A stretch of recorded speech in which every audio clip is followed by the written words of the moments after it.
বাঙালি রাজাদের মধ্যে প্রথম সার্বভৌম নরপতি হিসেবে বহুল পরিচিত শশাঙ্ক বাংলার ইতিহাসে তিনি একটি বিশিষ্ট স্থান দখল করে আছেন।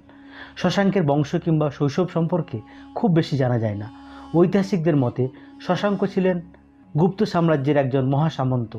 উল্লেখ্য, গুপ্ত রাজাদের অধীনে বড় কোনো অঞ্চলের শাসনকর্তাকে বলা হতো মহাসামন্ত।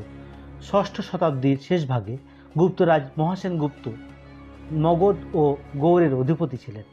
শশাঙ্ক এই মহাসেন গুপ্তের অধীনে একজন মহাসামন্ত ছিলেন।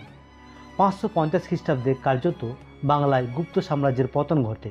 সম্ভবত 606 খ্রিস্টাব্দে শশাঙ্ক পরবর্তী দুর্বল ও নামেমাত্র গুপ্ত শাসকদের হাত থেকে গৌড় মুক্ত করে গৌড়ের সিংহাসনে আরোহণ করেন এবং নিজেকে গৌড়ের স্বাধীন রাজা হিসেবে ঘোষণা করেন। তিনি প্রাচীন বাংলার জনপদগুলোকে